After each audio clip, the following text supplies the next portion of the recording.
In the frozen fjords of Norway, a silent giant waited. The battleship Tirpitz, pride of the German Kriegsmarine, lay hidden beneath a shroud of fog and camouflage.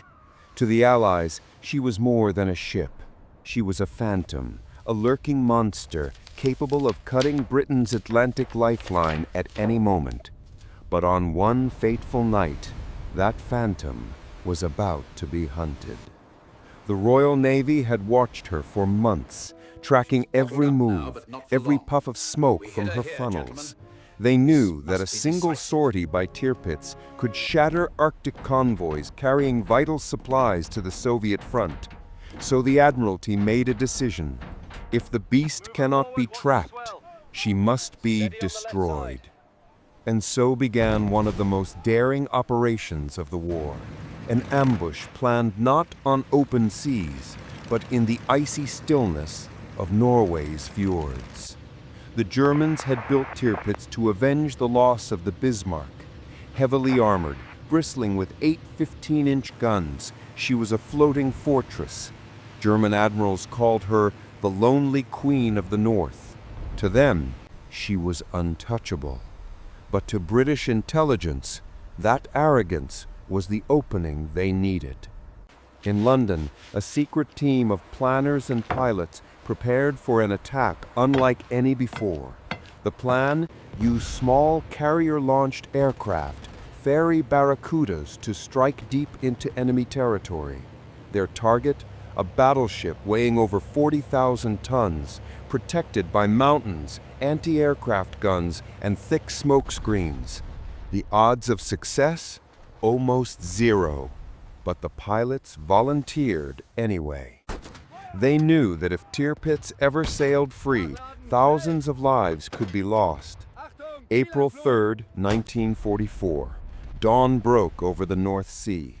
British carriers, victorious and furious, launched their aircraft in waves, engines roaring into the icy wind. Operation Tungsten was underway.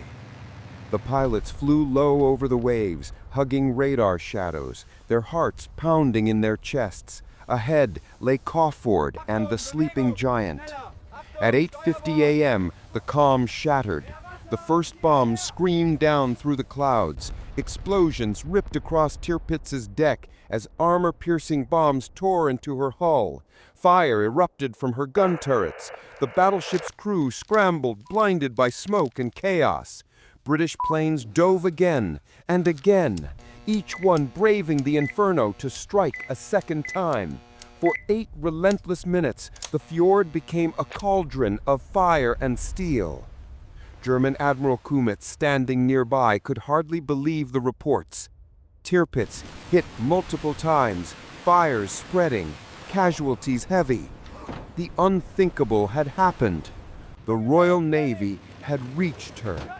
Through the very heart of German defenses, they had delivered a precision strike no one thought possible. Let's get some rest. When the smoke cleared, Tirpitz lay crippled. Over 120 men were dead, hundreds wounded. Her massive turrets were twisted, her machinery wrecked, her power gone. The proud Queen of the North had been humbled, ambushed in her own lair. Though the battleship did not sink that day, the psychological blow was immense. From that moment on, Tirpitz was no longer a threat, only a symbol of fear, trapped and bleeding in her fjord. British intelligence kept her under constant surveillance, while German commanders debated whether to risk repairs or abandon her entirely. For months, she would sit motionless, her guns silent, a monument to what British daring could achieve. Later raids would finish the job. In November 1944, the RAF returned with 12,000-pound Tallboy bombs. This time the strikes were fatal. The Tirpitz rolled over and sank, taking more than 900 sailors with her. But the beginning of her end had come on that cold April morning, when a handful of British pilots dared to challenge the might of the German fleet. The ambush on Tirpitz was more than a victory of bombs over armor.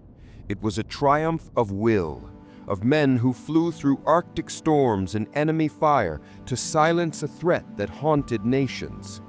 And as her wreck rests beneath the cold waters of Norway, the story of that night still echoes, a reminder that in war, even giants can fall, and courage, not steel, decides the outcome. For the German admirals who once believed her invincible, it was a moment of shock and of realization. The age of the great battleship had ended, and the sky now ruled the sea.